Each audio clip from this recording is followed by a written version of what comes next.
Good morning, viewers. This is TV Ravanamurthy.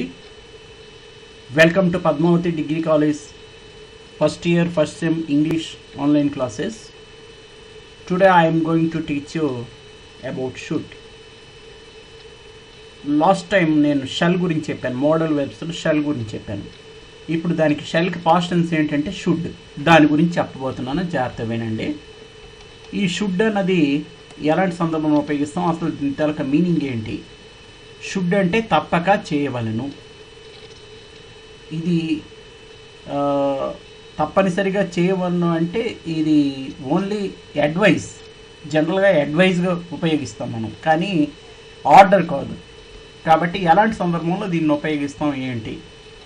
You should study hard to get first class అంటాం. అంటే నువ్వు కష్టపడి చదవాలి. It is not an order. నువ్వు కష్టపడి చదివితేనే ఫస్ట్ క్లాస్ వస్తుంది, అదనమాట. అలాంటి సందర్భంలోనూ ఈ షుడ్ అన్నది ఉపయోగిస్తున్నాం. ఓకే, నేను చెప్పింది విడిచిపెట్టి రూల్స్ ఏంటి నేను చెప్తున్నాను, ఇక్కడ జాగ్రత్త చూడండి. Rule 1, should is the past tense of shall and used as such in indirect speech. Okay, ఇందాకే చెప్పాను మీకు, షెల్కి పాస్ట్ టెన్స్ షుడ్ అని. ఈ షుడ్ అనేది ఎక్కడ ఉపయోగిస్తుంటాం అంటే డైరెక్ట్ స్పీచ్ని ఇండైరెక్ట్ స్పీచ్లు మార్చేటప్పుడు డైరెక్ట్ స్పీచ్లో రిపోర్టెడ్ పార్ట్లో షెల్ అని ఉంటే దాన్ని తప్పనిసరిగా మనం ఏం చేస్తాం, షెల్ని, అది past tense, direct speech past టెన్స్లో ఉంటే, అంటే రిపోర్టింగ్ పార్ట్లో ఉండే వెర్బ్ పాస్ట్ టెన్స్ అయితే రిపోర్టెడ్ పార్ట్లో షెల్ అని ఉంటే ఆ షెల్ని పాస్ట్ టెన్స్లో మార్చాలి కాబట్టి షుడ్ అని చేస్తాం. చూడండి ఇక్కడ వాక్యం example. He said I shall come tomorrow. ఇది డైరెక్ట్ స్పీచ్, ఎందుకంటే ఇది రిపోర్టింగ్ పార్ట్, ఇది reported part. Reported part quotation మార్క్స్లో ఉంటాయి, రిపోర్టింగ్ పార్ట్ కామా లోపల భాగంలో ఉంటుంది. ఇది మీకు already direct and indirect speech చెప్పడం జరిగింది.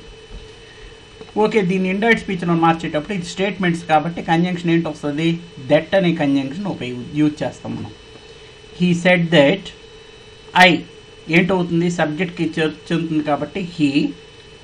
షెల్ అని ఉంది కాబట్టి ఇక్కడ రూల్ ప్రకారం ఏం చేయాలి, shall past tense should come the next day. Tomorrow ఏంటవుతుంది, ది నెక్స్ట్ డే అవుతుంది. ఇది ఇండైరెక్ట్ స్పీచ్. అంటే ఒక డైరెక్ట్ స్పీచ్ని ఇండైరెక్ట్ స్పీచ్లో మార్చేటప్పుడు తప్పనిసరిగా షెల్ని షుడ్గా మారుస్తాం. అయితే ఇక్కడ షుడ్డే పెట్టాలా అంటే వుడ్ అని కూడా చేసుకోవచ్చు, ఎందుకంటే ఐకి ఊకి పక్కన షెల్ వస్తుంది కాబట్టి, మిగిలిన వాటికి అన్నిటి పక్కన విల్ వస్తుంది కాబట్టి ఇండెఫినిట్ చెప్పడానికి విల్కి పాస్ట్ టెన్స్ వుడ్ అని చేసుకున్నా, ఇక్కడ షుడ్కి బదులుగా వుడ్ అని రాసుకున్నా తప్పు లేదు. Okay, second rule, should plus infinitive is used to express duty or obligation or a correct action. విధి లేక బాధ్యత లేక సరి అయిన పనిని తెలియజేయడానికి ఈ రూపాన్ని ఉపయోగిస్తాం. చూడండి, you should tell the truth. నీవు నిజం చెప్పాలి అంటే it is not an order. నువ్వు నిజం చెప్తే మంచిది, నిజం చెప్పడమే మంచిది నేను చెప్పడం. We should respect old men. మనం వృద్ధులను గౌరవించాలి. It is our duty to respect the old men. అంటే మన కర్తవ్యం, మన విధి పెద్దవాళ్ళని గౌరవించడం. అది it is not an order. He should pay the fee in time. అతడు ఫీజు సకాలంలో చెల్లించాలి. అంటే it is your duty to pay the fee in time.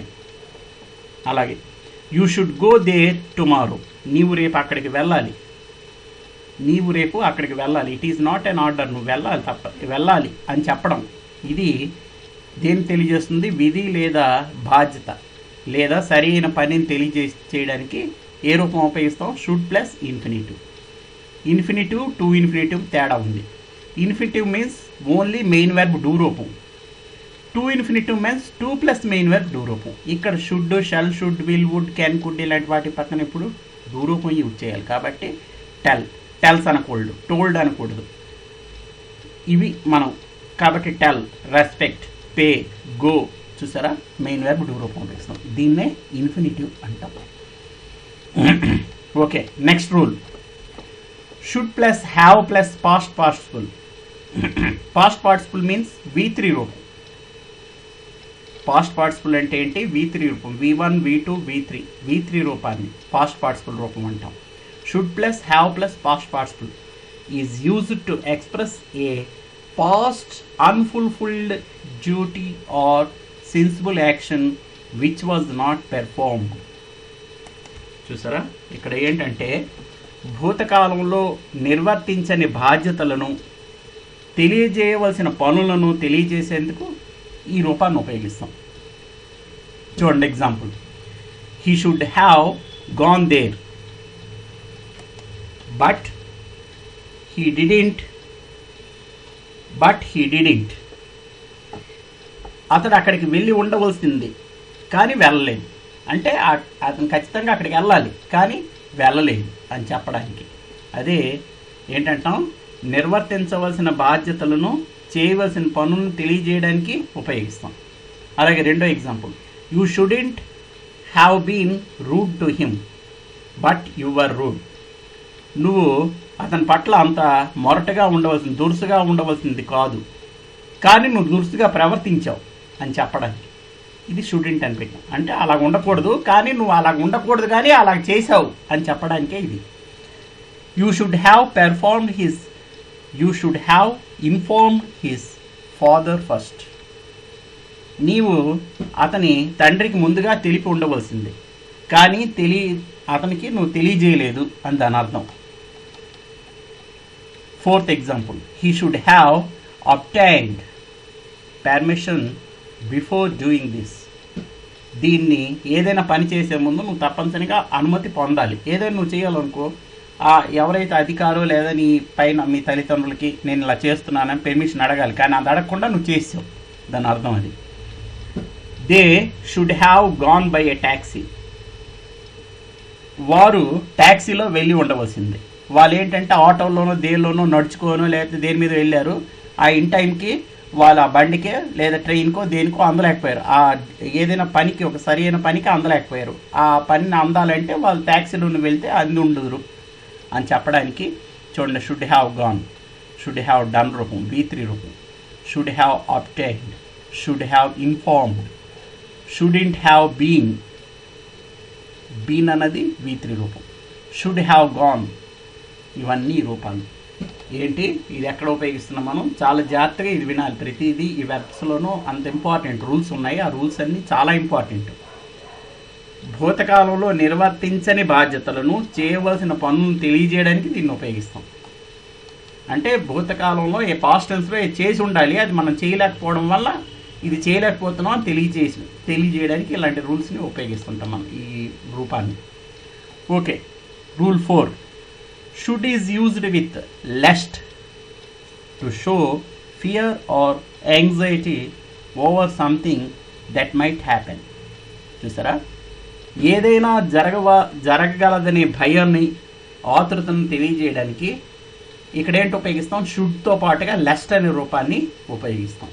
ఎలాగ చూడండి, example, the police surrounded the house lest the criminal should escape. దీని అర్థం ఏంటంటే నేరస్తుడు పారిపోతాడని పోలీసులు ఇంటిని చుట్టుముట్టారు.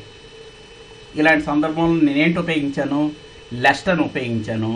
ఈ లెస్ట్ అనే పదంలో తప్పనిసరిగా షుడ్ అనేది ఉపయోగిస్తాం. అంటే షుడ్ డూ రూపాన్ని ఉపయోగించాలి. చూడండి, the police surrounded the house lest the criminal should escape. అంటే ఈ దొంగ పారిపోతాడనే ఉద్దేశంతో పోలీసులు అతని ఇంటి చుట్టూ ముట్టారు. He opened the door quietly lest his father should hear the noise. తన తండ్రి వింటాడని అతని తలుపును చాలా నెమ్మదిగా తెరిచాడు. లెస్ట్ చూడండి, should plus hear, head, should hear, should రూపం.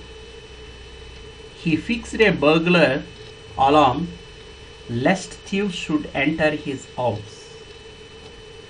దొంగలు ఇంట్లోకి ప్రవేశిస్తారని అతడు బర్గ్లర్ అలారంను నెలకొల్పాడు. బర్గ్లర్ అలారం అంటే దొంగలు ఎవడైనా కనుక డోర్ మీద చెయ్యి వేస్తే పెద్దగా రింగ్ వస్తుంటుంది సౌండ్, దాన్ని బర్గ్లర్ అలారం అంటాం. ఇలాంటిది ఉపయోగించాడు. అంటే దొంగలు ఇంట్లోకి ప్రవేశిస్తారనే ఉద్దేశంతో అతను ముందుగానే అలర్ట్ అయి దీన్ని ఉపయోగించుకున్నాడు. ఓకే, ఇప్పుడు షల్ గతంలో చెప్పాను, షుడ్ ఇప్పుడు మీకు చెప్పాను. Thank you for listening to my class. Wish you best of luck. ఏమైనా డౌట్స్ ఉంటే మీరు అది నాకు నా నంబర్కి మీరు పంపిస్తే, అంటే మీరు మాట్లాడడానికి కాకుండా పంపిస్తే ఇది డౌట్ అండి అని చెప్తే దాన్ని క్లారిఫై చేయడానికి, క్లారిఫై చేసి మళ్ళీ మీకు సేమ్ నెంబర్కి నేను పంపిస్తాను. Thank you.